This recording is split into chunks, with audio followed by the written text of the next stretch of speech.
Welcome to healthy recipe. ఈరోజు మనము అందరికీ ఇష్టమైన ఒక స్వీట్ ఐటెం గులాబ్ జామ్ ఇంట్లో ఎలా ప్రిపేర్ చేయాలో చూద్దాము. దీనికి కావలసిన పదార్థాలు గులాబ్ జామ్ మిక్స్. నేను 200 గ్రామ్స్ తీసుకున్నాను. ఇది ఇన్స్టెంట్ మిక్స్. తర్వాత మనం తీసుకున్న మిక్స్కి 4 టైమ్స్ షుగర్ మనకి సిరప్ కోసం. ఆ తర్వాత నెయ్యి, డీప్ ఫ్రైకి నెయ్యి వాడుకుందాము. మనకి అయితేనే స్వీట్ అనేది మనకి టేస్ట్ కానీ అంతా కూడా బాగుంటుంది. తర్వాత హెల్త్కి కూడా చాలా మంచిది. తర్వాత ఇలాచీ పౌడరు.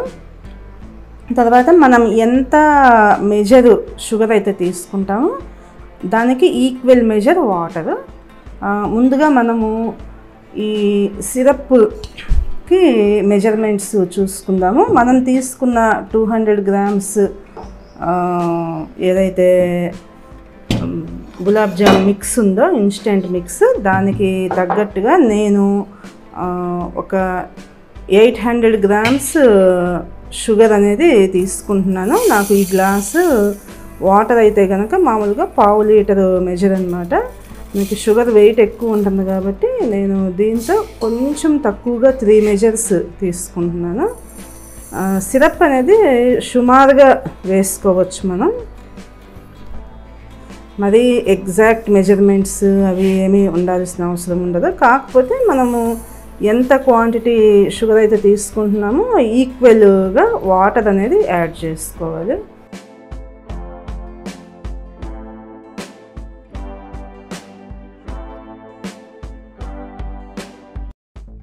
ఇలా వాటర్లో 1-2 నిమిషాలు ఇలా మనం పక్కకు ఉంచుకుంటే కనుక షుగర్ అనేది చక్కగా తొందరగా కరిగిపోయి మనం పాకం కూడా తొందరగా వస్తుంది. ఇప్పుడు మనం ఈ పిండి ఎలా ఏ మెజర్స్తో యాడ్ చేసుకోవాలి వాటర్ అనేది చూసుకుందాము. మనం తీసుకున్న ఏదైనా ఒక చిన్న మెజర్, ఒక గ్లాస్ కానీ, చిన్న గ్లాస్ కానీ, కప్పు కానీ ఏదైనా తీసుకుని 3 మెజర్స్కి 1.5 నుంచి 2 మెజర్స్ వరకు మనము వాటర్ అనేది యాడ్ చేసుకోవచ్చు.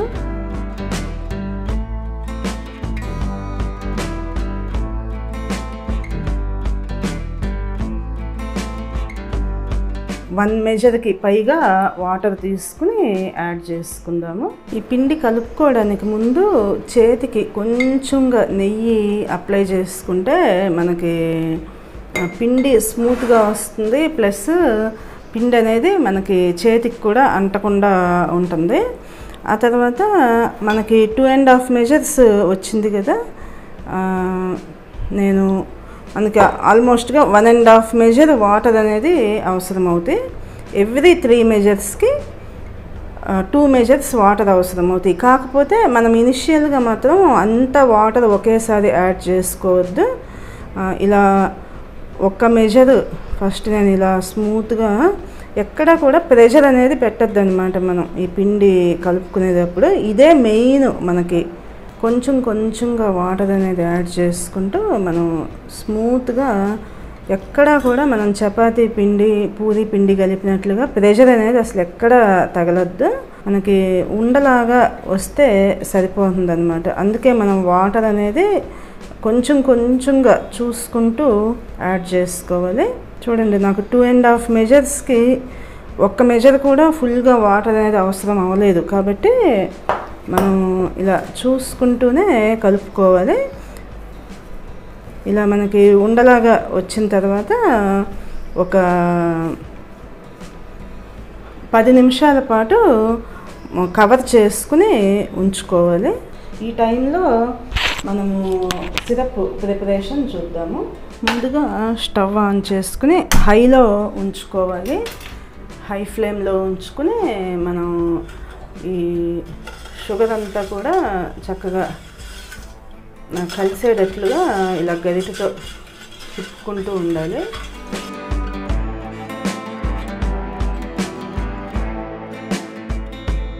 పాకము మరుగుతోంది చూడండి. ఇలా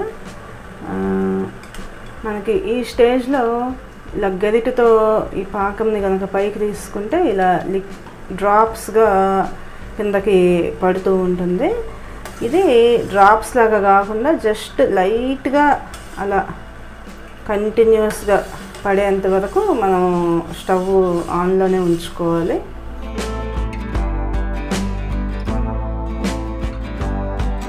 నేను చూడండి ఈ స్టేజ్లో మనకి ఇలా గరిటె లేపితే ఇలా కంటిన్యూస్ వస్తుంది. ఈ స్టేజ్లో స్టవ్ ఆఫ్ చేసేసుకుంటున్నాను.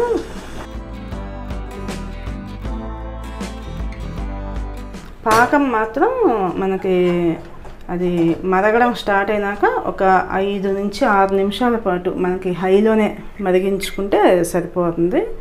ఇప్పుడు నెయ్యి మనం డీప్ ఫ్రైకి సరిపడా తీసుకోవాలి.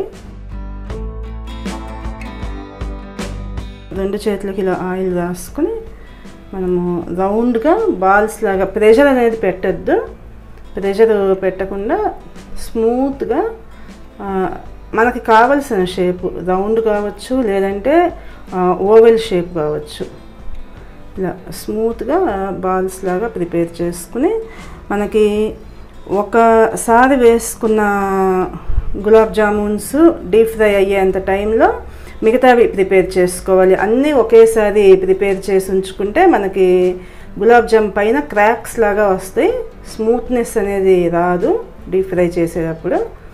కాబట్టి ఇలా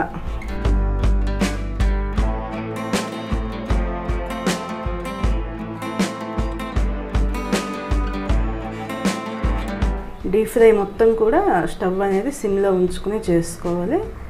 చూడండి ఉండ పైకి తేలింది కదా, ఇప్పుడు నేను మిగతా బాల్స్ కూడా వేసుకుంటున్నాను.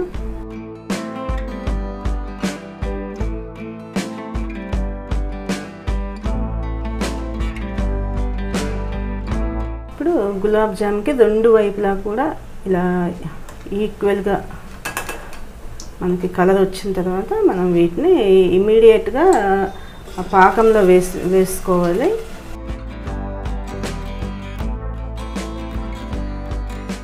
ఇలా మనకి గులాబ్ జామున్స్ అన్నీ డీప్ ఫ్రై చేసుకున్న తర్వాత ఒక టేబుల్ స్పూను ఇలాచీ పౌడర్ యాడ్ చేసుకోవాలి. చూసారు కదా, సింపుల్గా ఇంట్లో హెల్తీగా టేస్టీగా ఎలా గులాబ్ జామ్ ప్రిపేర్ చేసుకోవచ్చో. మరిన్ని ఇలాంటి టేస్టీ అండ్ హెల్తీ రెసిపీస్ కోసం ఈ ఛానల్ని సబ్స్క్రైబ్ చేసుకోండి. అందరూ కూడా ఈ రెసిపీని ట్రై చేస్తారని ఆశిస్తున్నాను. Thank you for watching.